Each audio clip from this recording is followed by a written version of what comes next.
안녕하세요. 저는 지방에 살고 있는 고등학교 미술교사입니다. 힘들었던 아홉수를 겪고 올해 30이 됐답니다. 별별 일이 많았던 제 아홉수 덕에 저는 지금의 평범한 일상이 너무나 감사해요. 저와 남편은 같은 미대 출신이었습니다. 캠퍼스 커플이었죠. 저희는 23살 때부터 만났어요. 28살에 결혼했고요. 졸업 후 저는 미술교사가 됐고 남자친구는 미술학원 원장이 됐습니다. 저희가 연애를 오래 했는데도요. 막상 결혼을 하니 제가 모르는 남친의 모습이 많더라고요. 연애와 결혼은 완전히 다르다는 걸 느꼈습니다. 연애 때는 혹시나 덜컥 임신하면 어쩌지 걱정이었는데요. 결혼하고부터는 애가 안 생겨서 그게 걱정이더라고요. 남편은 그런 저에게 늘 못마땅한 듯 말했어요. 임신이 안 되는 게 꼭 저만의 문제인 것처럼요. 이번에도 실패야? 남편은 그날따라 날카롭게 저에게 말했어요. 이 정도로 임신 안 될 수가 있나? 자기야, 아무래도 우리 병원 가봐야겠지? 뭔 소리야? 우리라니? 당연히 부부니까 함께 가야지. 뭐 내가 같이 가줄 수는 있는데 검사는 혼자 받아. 그게 무슨 소리야? 왜 나 혼자 검사를 받아? 난 문제 없으니까 너만 받으면 돼. 내 몸은 내가 제일 잘 알거든. 뭐야? 나 슬슬 기분 나쁘려고 그래? 문제는 나한테 있으니 나만 검사하면 된다는 말이잖아. 게다가 당신이 의사도 아니면서 병원 안 가보고 어떻게 하는데? 자기야, 내가 팩트를 말해줄게. 일단 기본적으로 네가 왜 임신이 안 되는지 알아? 네 스케줄이 너무 타이트하잖아. 바쁘고 피곤한데 자연 임신이 쉽게 되겠냐? 이제는 또 내가 바빠서 임신이 안 되는 거라고? 그래, 애가 너처럼 바쁜 사람한테 오고 싶겠냐? 너도 남들처럼 쉬엄쉬엄 일해. 그럼 애도 알아서 잘 찾아올걸? 아님 우리 애를 위해서 네가 학교를 그만두는 것도 난 나쁘지 않다고 생각해. 뭐 애 낳고 언제든지 내 옆에서 일할 수 있잖아. 내 옆에서 학원 일이나 도우면서 육아하면 돼. 이 남자가 미쳤나? 지금 뭐라는 거야? 내가 멀쩡히 다니는 학교를 왜 그만둬? 애 가지고 싶다며? 그러니까 네 말은 내가 학교를 그만둬야 임신이 된다는 거야? 당연하지. 아니면 너 뭐 다른 문제 있는 건가? 그럴 수도 있겠다. 뭐? 너 지금 되게 남일처럼 이야기한다. 나 네 부인이야. 그런 식으로 이야기한다고? 그리고 내가 바빠서 그런 거면 내 동료 교사들도 다 임신이 안 돼야지. 왜 나만 안 돼? 말이 되는 소리를 해. 그리고 애가 안 생기는 건 여자만의 문제가 아니야. 부부의 문제지. 넌 항상 묘하게 내 문제라고 단정짓더라. 난 남들 일하는 만큼 일하고 남들만큼 운동하고 남들만큼만 취미생활해. 내가 바쁜 게 아니라 당신이 너무 게으른 거지. 운동도 안 하고 맨날 피곤해하는 게 누군데. 자기네 체력을 좀 길러. 뭐 미래의 우리 아이를 위해서 학교를 그만둬? 그게 어떻게 우리 아이를 위한 거야? 난 애 생각해서 정년 퇴직할 때까지 학교 다닐 건데? 야, 솔직히 말이야. 인정할 거는 인정하자. 공무원보다 학원 입시 가르치는 게 돈 더 많이 벌잖아. 요즘 교사는 예전 같지 않잖아. 애들도 학교보다 학원을 더 의지하고. 당신은 쓸데없는 교사 자부심이 과해. 자부심이 아니라 자존심인가? 기가 막혀. 나는 돈이 중요한 게 아니야. 너 나중에 우리 애한테도 그딴 식으로 말할 거야? 애한테 엄마가 돈 때문에 교사 그만두고 강사 된 거야 하고 말할 거야? 그럼 애가 그 선택을 과연 기뻐할까?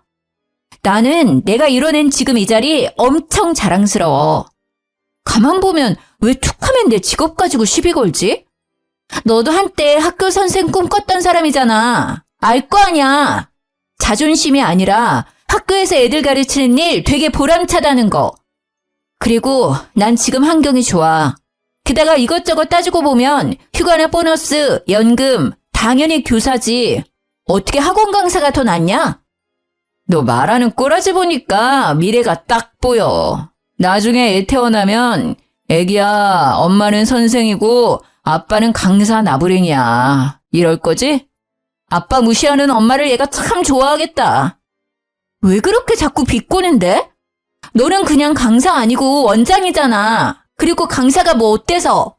난 강사를 무시하는 게 아니라 네가 굳이 교사랑 비교하니까 사실을 말한 거야. 난 입시미술학원 선생도 중요하고 학교 교사도 중요하다고 생각해. 각자마다 역할이 있는 거잖아. 항상 먼저 무시하는 건 내가 아니라 네 쪽이야. 그리고 내가 교사를 그만두면 임신될 거라는 헛소리도 좀 그만해. 지긋지긋하다. 남편한테 한 번을 앉으려고 해. 그래, 너 잘났다. 나야말로 지긋지긋하다. 너 말하는 거 들어보면 말이야. 임신에 대한 걱정을 하는 게 아니라 그냥 내가 교사인 게 마음에 안 드는 사람 같아. 그렇게 남편과 대판 싸웠는데요. 얼마 지나지 않아 시모가 전화가 왔어요. 연애 때는 그러지 않았는데 결혼하고부터는 무슨 일만 생기면요. 쪼르르 시모 찾아가서 이러더라고요. 너 또 우리 아들 무시했냐? 어머님, 제가 남편 무시한 게 아니라요. 넌 어디서 배운 버리장머리니? 어디 시엠이 말하는데 말을 잘라먹냐? 그리고 감히 귀한 우리 아들을 매번 무시해? 네가 그렇게 잘났냐? 제가 반응이 없자 시엄마는 소리를 지르더라고요. 대답 안 하냐? 귀가 먹었어? 네, 어머님, 듣고 있어요.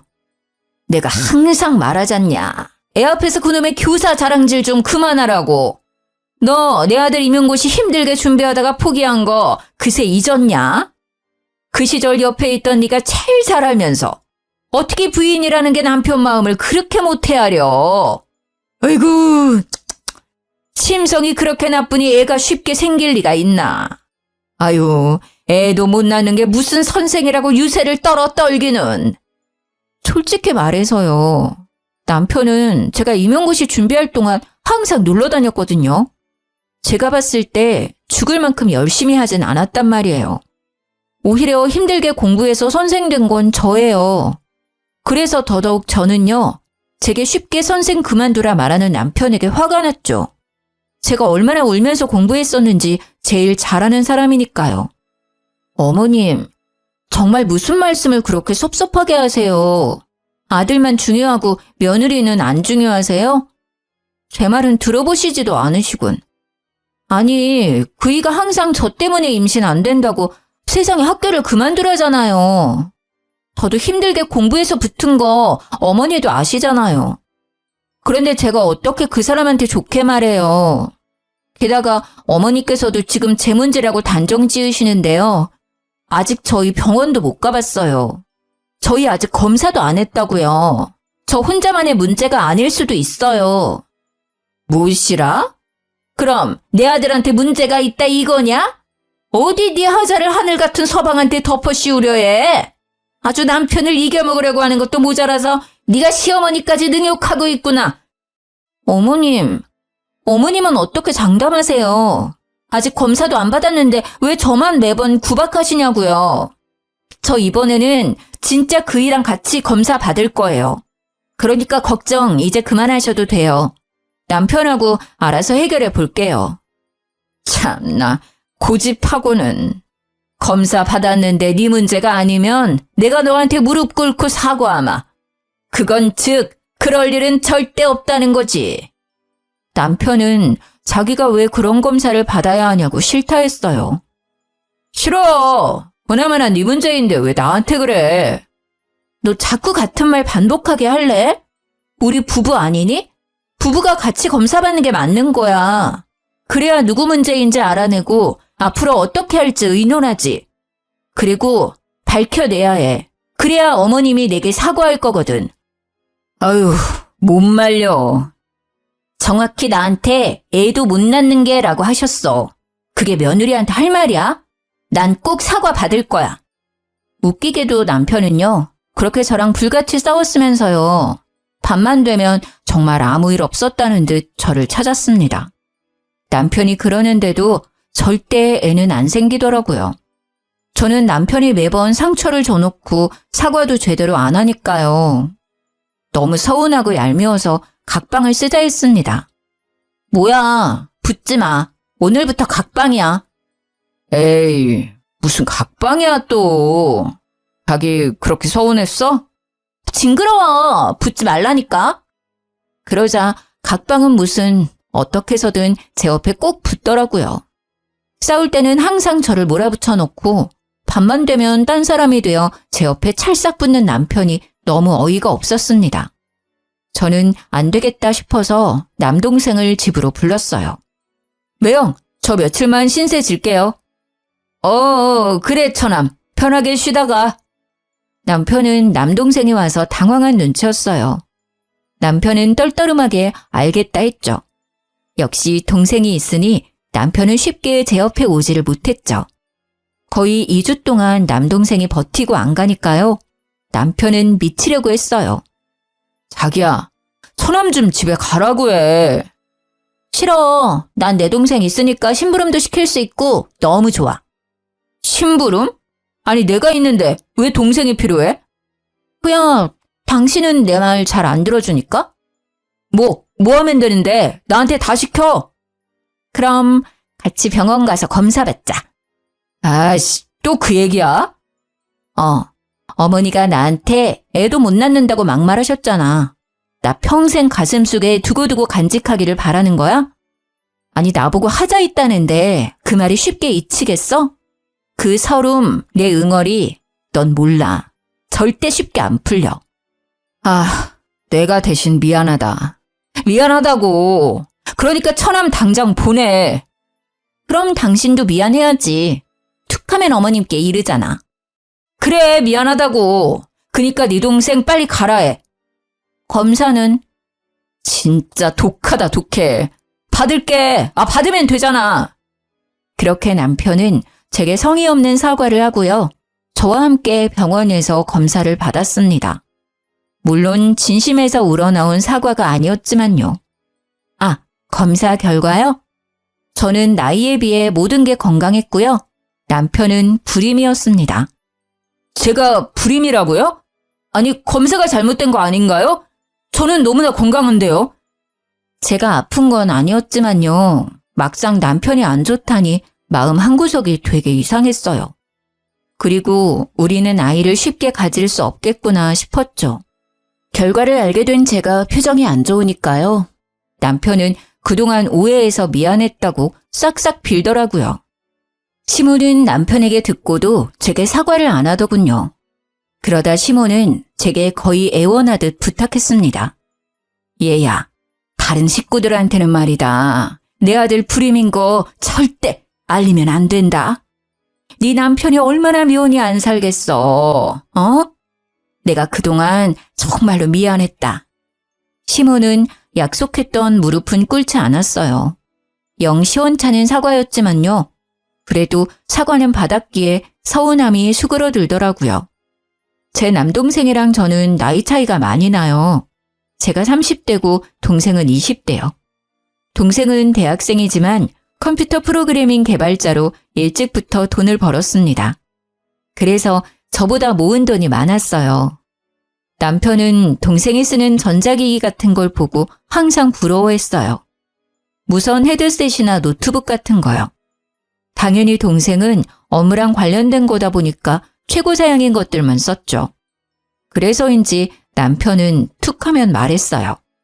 저남 너무 경제 개념이 부족한 듯 싶어.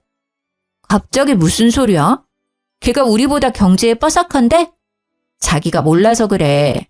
걔는 미국 경제까지 빠삭해. 그래? 처남 진짜 잔뜩 겉멋만 들었네. 아니 지금 처남이 20대 초반이잖아. 어려서 너무 소비 자제도 못하는 것 같아. 저렇게 막 쓰고 다니면 어떻게 돈을 모으지? 내 동생이 언제 돈을 막 쓰고 다녔는데? 아니 보면 항상 전자제품이 다 바뀌어 있잖아. 자기는 둔해서 그런 거 몰랐지? 처남 스마트폰도 바꿨던데? 내가 알기로는 노트북도 바꾼 지 얼마 안 됐을 텐데. 처남이 가진 전자기기 값 다 합치잖아? 그럼 차 한 대 값일걸? 벌써 씀씀이가 저러면 나중에 더 큰일 나. 그리고 가끔은 우월감에 빠진 얼굴이 솔직히 건방스럽게도 느껴질 때 있어. 야, 말 가려가면서 해. 너 지금 내 앞에서 내 동생 험담하는 거야? 에이, 뭔 소리야. 험담이라니. 가족으로서 걱정돼서 말하는 거잖아. 진짜 이제는 한 가족이니까 말하는 거야. 남이었으면 이렇게 말도 안 해. 그냥 뒤에서 씹고 말지.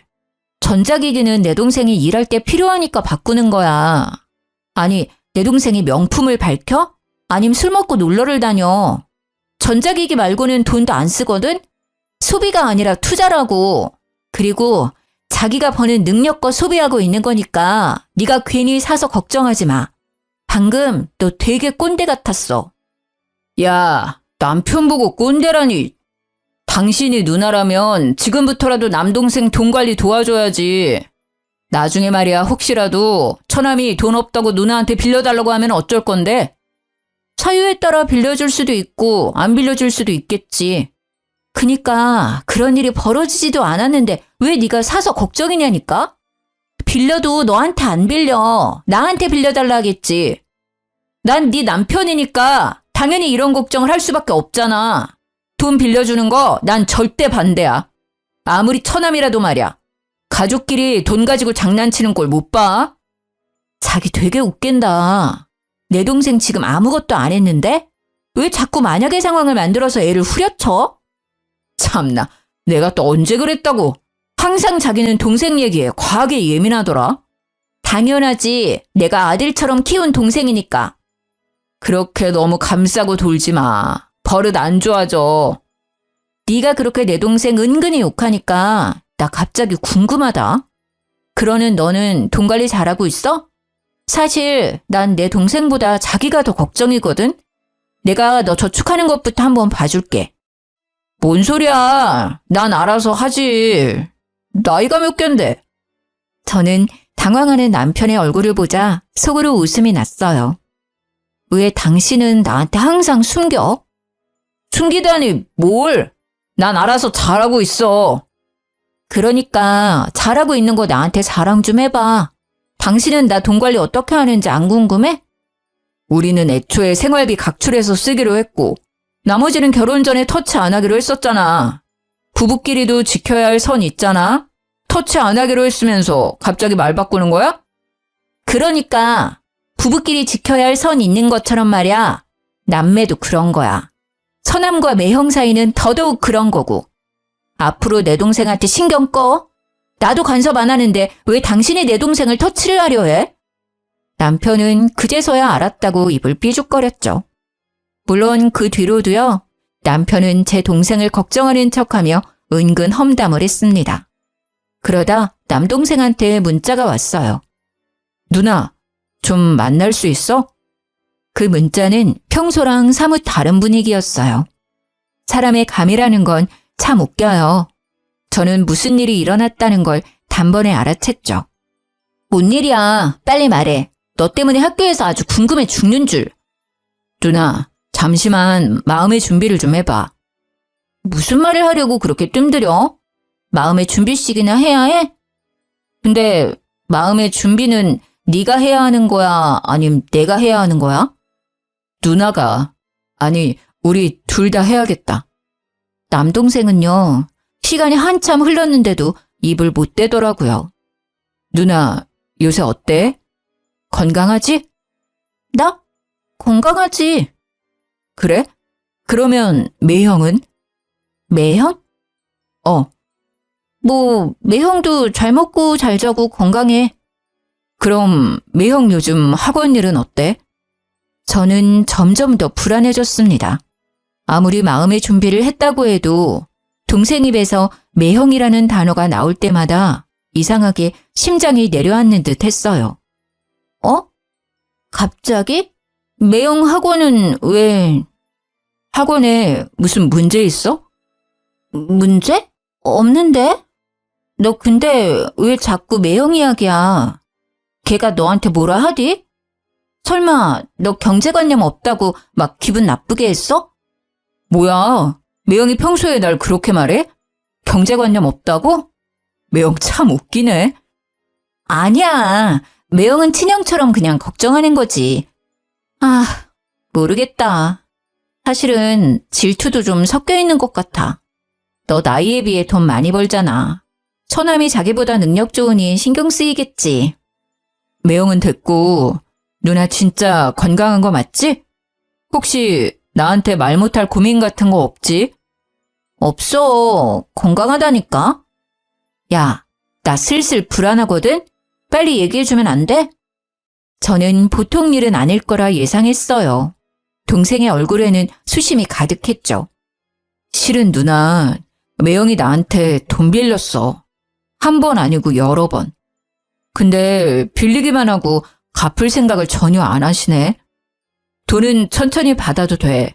근데 누나한테는 말해야 할 듯 싶어서. 게다가 뭐? 아니 이런 미친 인간, 너한테 돈을 빌려? 왜 빌려줬어? 게다가 뭐? 누나 시험관 시술 말이야. 어? 시험관 시술이라니? 저는 제가 잘못 들은 줄 알았어요. 괜찮은 거 맞아? 나한테는 힘든 티 내도 돼. 뭔 소리야 그게. 역시 긴가민가 했는데 그것도 아니지? 매형 진짜 안 되겠네. 무슨 그런 거짓말을. 아, 설마. 매형이 누나 불임이라던데 아니지? 아니, 아니지. 근데 뭐 불임은 맞기는 해. 나 말고 네 매형이 불임이래. 그건 또 그거대로 충격이네. 아무튼 매형이 나한테 빌린 돈 말고도 여러 번 돈 받아갔어. 누나 병원비로 쓴다고. 뭐? 그건 또 뭔 소리래? 누나 시험관 시술 준비한다잖아. 그 소리에 내가 어떻게 돈을 안 줘. 나 놀라서 혼자 얼마나 울었는데 다 거짓말이었다니. 진작 누나한테 물어볼걸. 누나 힘들까봐 못 물어봤었거든. 매형은 어쩜 그런 거짓말을 눈 깜빡 안 하고 치지? 나 좀 소름 돋는다. 누나가 티는 안 내도 매일 주사 맞고 힘들어한다 했거든. 그리고 누나 불쌍하니까 아는 척하지 말라고 그랬어. 돈 주면서도 한편으로는 찜찜하고 이상했거든. 근데 처음에는 슬퍼서 판단력이 흐려졌었어. 그러다 해맑은 누나 얼굴 보는데 바로 정신이 들더라. 병원 다니는 사람처럼 안 보였으니까. 도대체 너한테 돈을 얼마나 뜯어간 거야? 아니 걔는 돈을 다 어디 쓴 거야? 아, 내가 대신 미안해. 매형 학원도 문제 없다며. 그럼 내 생각인데 매형 아마 코인이나 주식하는 것 같아. 나한테 엄청 자주 이야기했었거든. 코인이랑 주식하면 자기 추천 좀 해달라고 말이야. 미안해. 진짜 미안해. 누나가 진짜 면목이 없다. 너네 매형, 아니 그놈이 이때까지 너한테 받아간 돈 얼마인지 말해줘. 누나가 당장 돈 보내줄게. 아니야. 누나가 왜? 주더라도 매형이 줘야지. 근데 사람이 무슨 거짓말을 해도 그런 거짓말을 하냐? 저는 동생에게 너무 미안했어요. 빌린 돈이 합치면요. 4천만 원이 훌쩍 넘더라고요. 저는 집에 가자마자 남편 따귀를 날렸습니다. 라면을 먹고 있던 남편은 자리에서 벌떡 일어났죠. 야, 너 드디어 돌았냐? 지금 내 뺨 날린 거야? 와, 밥 먹을 때는 개도 안 건드린다는데 너야말로 진짜 돌았구나. 너 무슨 생각으로 내 동생 돈 빌렸었어? 뭐? 돈을 빌리다니 무슨 돈? 남편은 당황해서 사례까지 들려놓고는 모르는 척 잡아뗐어요. 나 현이한테 다 듣고 왔으니까 숨길 생각 말고 빨리 풀어. 얼른! 그렇게 남편에게 따져 물으니 진짜 코인이랑 주식이 원인이었습니다. 저는 온몸이 바들바들 떨리기 시작했죠. 뭐가 어째? 너 진짜 미쳤지? 그래놓고 이때까지 내 동생 씀씀이를 운운한 거야? 감히 처남 돈으로 장난질해? 그리고 뭐? 나 시험관 시술한다고? 참나, 그때 아기 안 낳기로 마무리했었잖아. 그런 식으로 거짓말하면 재밌니? 재밌어? 미안해. 내가 입이 10개라도 할 말이 없다. 근데 말이야, 처남은 나한테 그 정도 빌려줘도 아무 문제 없잖아. 돈 많지 않아? 여유가 되니까 맨날 과소비하는 거잖아. 누나네 가족 좀 도와주면 덧나냐? 입이 10개라도 할 말이 없으면 다물어. 다물라고! 아니 이 인간이 아직 정신 못 차렸네. 너 당장 내 동생한테 빌린 돈 이자까지 쳐서 입금해. 지금 당장? 못해. 왜 못해? 없으니까. 나 진짜 지금 돈 없어. 뭐? 그게 무슨 소리야? 이미 남편의 수중에는 남은 돈이 없었습니다. 남편은 그동안 미술학원 하면서 모은 돈은 물론 젊을 때부터 알바하면서 모았던 돈을 다 쓴 상태였어요. 그것도 모자라서 어린 제 동생 돈까지 손댄 거였어요. 저는 남편이랑 더 이상 말할 것도 없이요. 당장 남편이 쓴 돈 받으러 시댁에 찾아갔습니다. 아버님, 어머님, 저 이 사람이랑 이혼하겠습니다. 너 갑자기 찾아와 그게 무슨 뚱딴지 같은 소리야? 어머님은 내 등짝을 찰싹 때리셨습니다. 아가, 일단 앉거라. 무슨 일인지 차근차근 말해보거라. 아버님은 상황은 모르셔도 먼저 저를 진정시켰어요. 아버님, 그게 이 사람이 글쎄요. 여보, 제발 내가 잘못했어. 내가 어떻게 해서든 다 해결할게. 제발 아버지한테는 말하지 말아줘. 남편은 쥐뿔도 해결할 능력 없으면서 시아버지한테 혼날까봐 무대포로 애원하더라고요. 저는 아랑곳하지 않고 시부한테 말했어요. 아버님, 저 임신이 너무 안 돼서요. 얼마 전에 남편이랑 병원 가서 검사 받았습니다. 불임이더라고요. 저 말고 남편이요. 근데 세상에 제 동생한테는 저 불임이라 속이고요. 돈까지 주기적으로 뜯어냈어요. 저 시험관 준비하는데 돈 좀 보태라고요. 나이 어린 처남한테 부끄러운 줄도 모르고요. 돈 빌린 거랑 병원비라고 속여간 돈들 합치면 4천만 원이 훌쩍 넘습니다. 어떻게 인간이 저러죠? 저 동생 보기 너무 창피하고요. 이 사람이랑 이혼할 겁니다. 신뢰가 다 무너져 버렸어요. 지금까지 모아둔 돈들도 전부 날렸대요. 저는 화가 나서 울부짖었죠. 시댁 식구들은 시모 빼고 다 놀랐어요. 알고 보니 시댁에서도 제가 불임인 줄 알고 있더라고요. 남편은 아버님께도 돈을 받아갔었나 봐요. 제가 불임으로 힘들어한다는 핑계로요. 너 아무리 그래도 시아빠 앞에서 꼭 이렇게까지 해야겠니? 그 와중에도 시모는 저를 못마땅하게 노려봤어요. 자기 아들 잘못은 보이지도 않았나 봐요. 그러자 시아빠는 시모에게 소리를 빽 지르더군요. 당신은 당신 아들이나 혼내야지. 왜 며느리한테 감히 소리쳐? 아들 잘못 키운 것도 미안해 죽겠는데 당신까지 이래야겠어? 너 이놈아, 네가 단단히도 돌았구나. 뭘 어디서 잘못 처먹었어? 호적 파이고 싶냐? 와이프 가지고 이것저것 잘도 장사질했구나. 심지어 아픈 건 너면서. 이 여편네야, 당신도 미쳤어? 애매라는 사람이 다 알고 있으면서 말이야. 어딜 감쌀 게 없어서 저딴 걸 감싸고 있어? 아버지, 제가 잘못했어요. 제발요. 한 번만 용서해 주세요. 저 다시는 안 그럴게요. 남편은 시부의 바짓가랑이를 잡고 싹싹 빌었어요. 시모 역시요. 아이고, 여보, 잘못했어요. 다시는 안 그럴게요. 한 번만 봐줘요, 예? 그때 시부는 갑자기 제 앞에 무릎을 꿇으셨죠. 아가, 본의 아니게 상처 줘서 미안하다. 제발 나를 봐서라도 한 번만, 이번 딱 한 번만 용서해주면 안 되겠니? 내 2번 다시는 이런 일 없도록 하마. 네 남편에게 한 번만 기회를 주면 안 되겠니? 어렸을 때부터 만났으니 네가 얘를 제일 잘 알지 않니? 어? 시부의 말을 듣고 연애 때부터 지금까지 세월이 짧게나마 제 눈앞을 지나가는 듯 했어요. 무조건 돈 받고 이혼할 거라 굳게 다짐했었는데요. 그렇게 시댁까지 찾아온 거였는데요. 순간 엄청 흔들렸죠. 제가 힘없이 주저앉아 우니까요. 남편도 이제야 정신을 차린 듯 울면서 사과하더라고요. 잘못했어. 여보, 다시는 안 그럴게. 내가 잠깐 뭐에 홀렸었나 봐. 저는 바보같이 남편에게 한 번 기회를 더 줬습니다. 동생 돈은요, 시부가 일부분 먼저 갚아주셨고요. 시부가 남편 미술학원 보증금을 해줬었는데요. 미술학원 문을 닫고 그 보증금으로 나머지 빌린 돈도 갚았습니다. 남편은 이미 학원 강사들 월급도 밀린 상태였더라고요.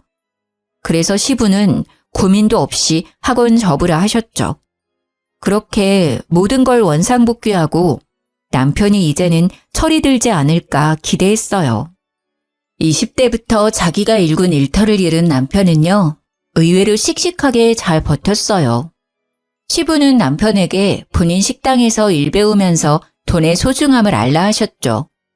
저는 내심 남편이 엇나갈까봐 걱정했었는데요. 곧 배워서 식당 일도 잘하더라고요. 시부모님은 칼국수 장사를 하세요. 같은 자리에서 10년 이상 하셨거든요. 맛집이라 TV에도 여러 번 나왔었습니다. 원래는 엄청 작은 가게였는데 지금은 돈 많이 벌어서 땅도 사고요. 크게 확장하셨죠. 시부는 항상 밀가루 장사가 많이 남는다고 하셨었는데 그게 진짜 마진이 많이 남는 장사였나 봐요.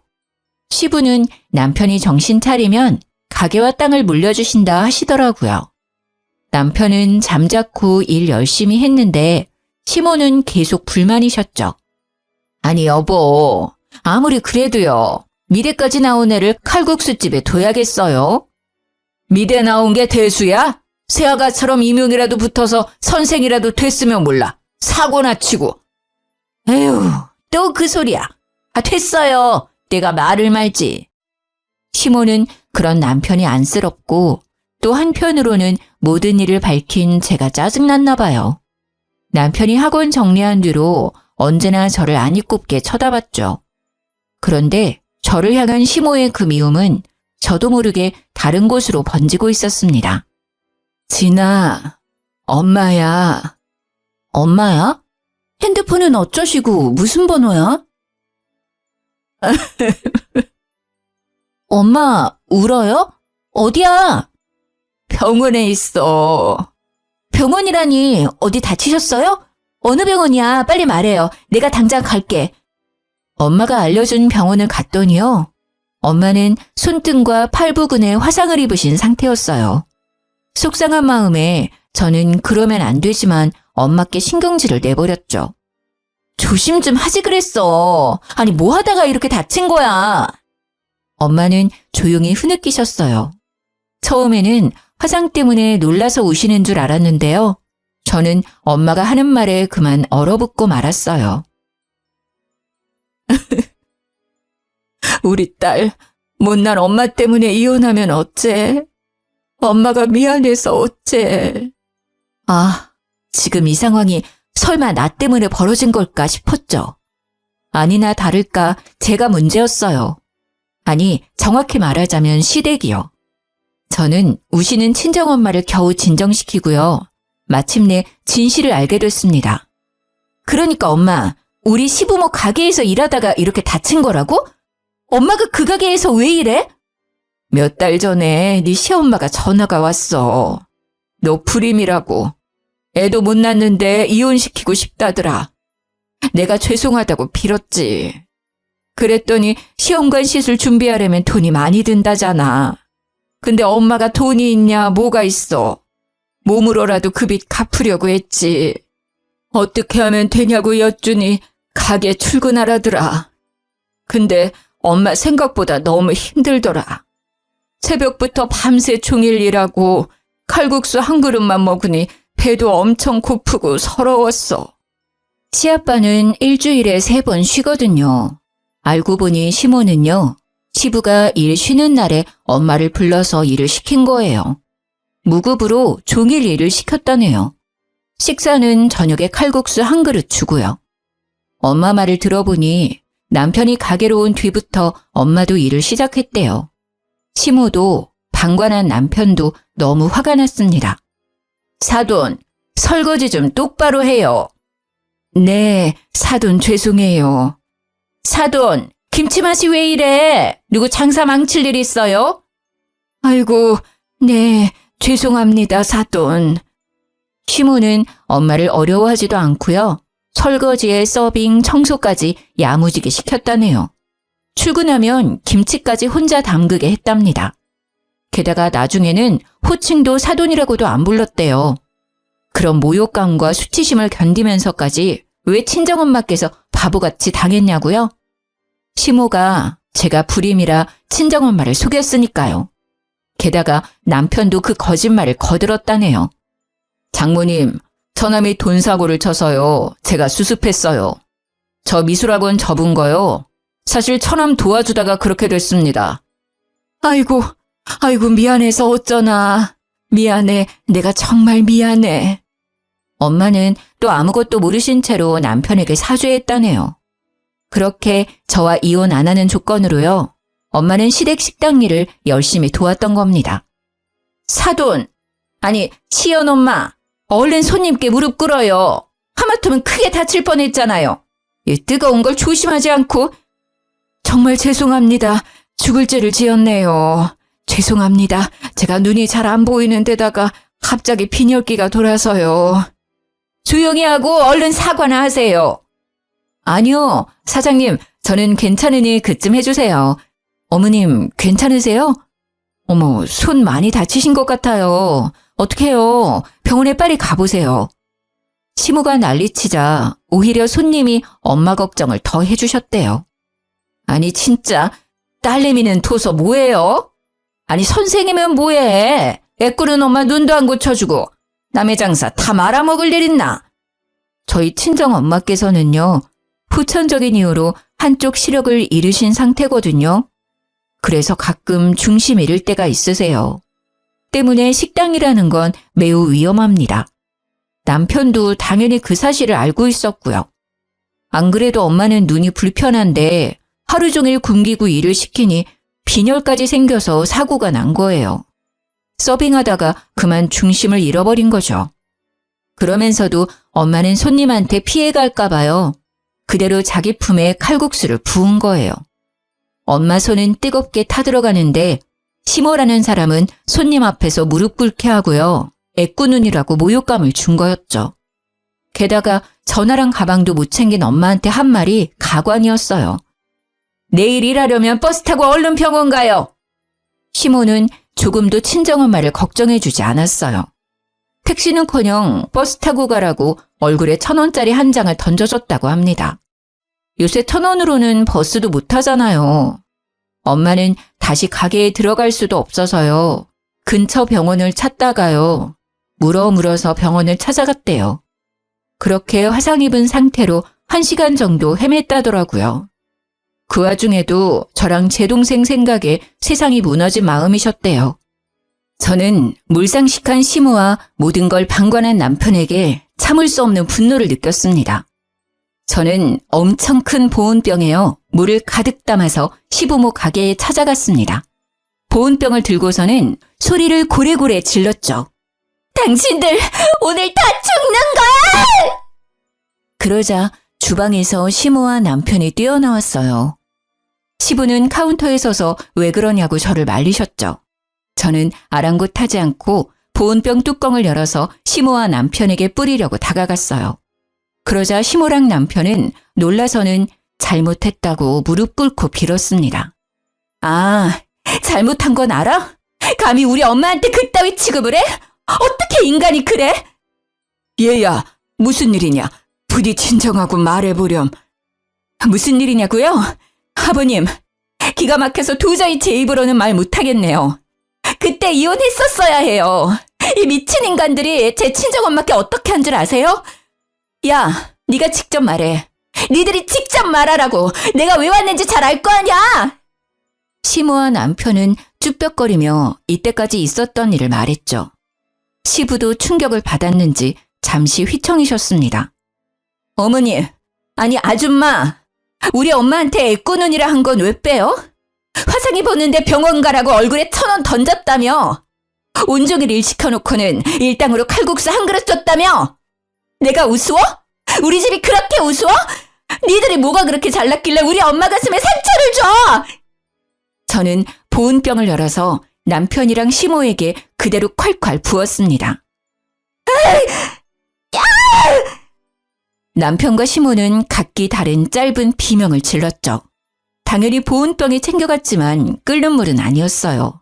정신 차리라고 얼음물을 챙겨왔었죠. 시모는 그게 뜨거운 물이 아닌 걸 알고는요. 곧바로 일어서서 저보고 정신 나갔냐고 뺨까지 때리더라고요. 또 머리채를 잡으려고 해서 저는 시모를 거칠게 밀쳐냈습니다. 시모와 남편은 여전히 반성은 없는 듯 했죠. 남편은 제 보온병을 낚아채서 던지며 씩씩거리더군요. 시부는 그 광경에요. 조용히 저를 말리시며 말하셨습니다. 아가, 잠시 기다려봐라. 저런 미친 것들은 내가 처리하마. 너네는 진짜 뜨거운 맛을 봐야 해. 시부는 눈이 뒤집어져서 주방으로 그대로 달려가더군요. 펄펄 끓는 칼국수 육수를 한 바가지 푸는 시부를 보고요. 저도 놀라고 시모랑 남편은 다리에 힘이 풀려 싹싹 빌더라고요. 저는 진짜 뜨거운 물을 못 부어도 시부는 진짜 할 것 같았어요. 예상치 못한 상황에 당황한 저는 도리어 시부의 팔을 잡고 말렸습니다. 덜덜 떨던 남편과 시모는요, 바닥에 납작 엎드려 제게 사과하더군요. 시부는 자기가 어떻게 하면 좋겠냐고 면목이 없다 하셨어요. 저는 이제는 정말 이혼하고 싶다고 울어버렸죠. 그리고 친정엄마께 지금 이 모습에 배로 사과하라 했어요. 진심을 다해서요. 그리고 화상 치료 비용도 달라 했고요. 엄마 화상 입으신 것도 치료가 늦어져 흉터 오랫동안 남을 것 같았거든요. 그렇게 시모와 남편은 혹시라도 그날 정말 시부한테 죽을까 봐요. 제 친정엄마께 달려가 눈물, 콧물 쏟으며 싹싹 빌었어요. 물론 엄마가 놀라실까 봐 시부랑 저도 함께 찾아갔습니다. 장모님, 아니 어머니, 제가 죽을 죄를 지었어요. 엄마가 그렇게 하실 때 저라도 말렸어야 했는데요. 제가 정말 잘못했습니다. 근데 저 진짜 이 사람 사랑해요. 이혼하기 싫어요. 말려주시면 안 될까요? 네? 어머니, 예전에 저 진짜 예뻐하셨잖아요. 네? 예정을 생각해서라도요. 저 사람 좀 설득해 주세요. 남편과 시모의 눈물이 가증스러운 악어의 눈물처럼 보여서 저는 속이 내내 울렁거렸답니다. 사돈, 부족한 제 아들 한 번만 봐주셔요. 제가 앞으로 여왕처럼 우리 새애기랑 안싸돈 모실게요. 저희 모자에게 한 번만 기회를 주시면 안 될까요? 이렇게 부탁하고 또 부탁합니다. 평생 죄 갚고 살겠습니다. 이렇게 이혼하면 얘 사람 굿이라고 못 삽니다. 엄마는 속도 없으신지요. 괜찮다고 일어나라 하셨어요. 하지만 사과는 받지 않으셨죠. 잘 알겠습니다. 하지만 사과는 못 받겠네요. 저는 제 딸이 행복했으면 좋겠습니다. 지난 몇 개월간 사돈어른 가게에서 일하면서 느낀 건데요. 제 딸은 그런 집에서 절대 행복할 수 없을 것 같습니다. 그러니 제 딸을 그만 놓아주세요.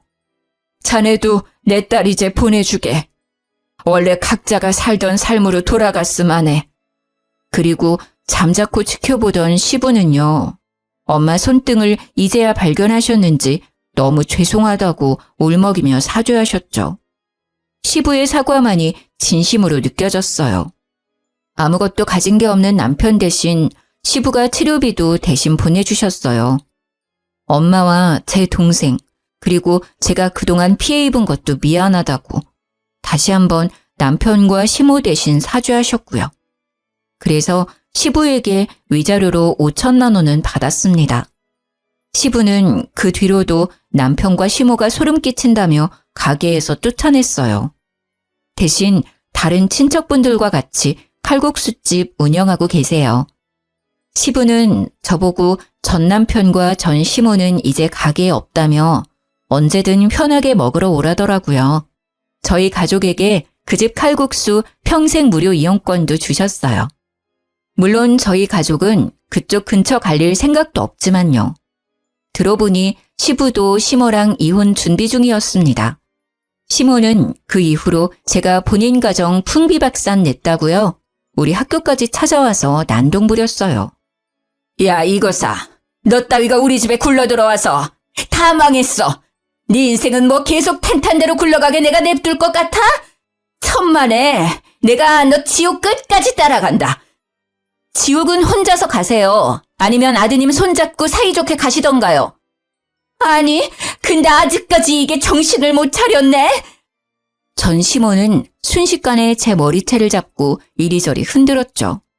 물론 경찰에 잡혀갔고요. 또 뒤처리는 시부가 하려고 하셨죠. 저는 시부한테 그러지 마시라 했어요. 이제 더 이상 죄책감 갖지 마시라고요. 시모한테만 죄를 묻겠다고요. 현재 폭행이랑 모욕죄로 시모를 고소한 상태이고요. 학교에서도 시모를 기물파손죄로 신고한 상태입니다. 저는 절대 합의 안 해줄 거예요. 시부의 울타리가 없을 때 본때를 보여주려고요. 남편은 시부에게 쫓겨나고 갈 곳을 잃었더라고요. 미술학원 원장 출신이기는 하지만요. 입시 미술학원 강사로도 취직이 안 되고 있대요. 동네가 워낙 좁고 유명한 칼국수집 아들이다 보니까 남편에 대한 소문도 금방 났거든요. 돈 없어서 강사들 월급 밀린 부분도 말이죠. 아무래도 문제가 많은 사람인 걸 알았으니까 아이들이 다니는 미술학원에 고용하기는 다들 꺼려했나 봐요. 제일 최근에 들은 바로는 편의점 알바를 하고 있대요. 둘 다 제가 생각한 것보다 약한 벌을 받고 있지만 속은 시원했어요. 그리고 전 남편이 또 제 소문을 말도 안 되게 낼지 모르니 특단의 조치를 취했죠. 대놓고는 아니지만 슬쩍 대학 동기들에게 남편이 불임이었다고 흘렸어요. 시모가 제 학교에 와서 난동부려 조금은 창피하지만 학교도 어차피 내년이면 곧 옮기기 때문에 상관없어요. 내년에는 이 동네를 벗어나서 새로운 곳에서 새 출발할 거예요. 지금 돌이켜 생각해보니까요. 하늘에서 일부러 제게 아이를 보내지 않았던 건가 싶네요. 남편에게서 빨리 도망칠 수 있도록 말이에요. 연애를 오래 했다고 해서 진짜 그 사람의 전부를 알 수는 없나 봐요. 그 시간들이 너무 아깝지만 비싼 값 치르고 인생 경험했다고 생각하려고요. 긴 사연 들어주셔서 감사합니다.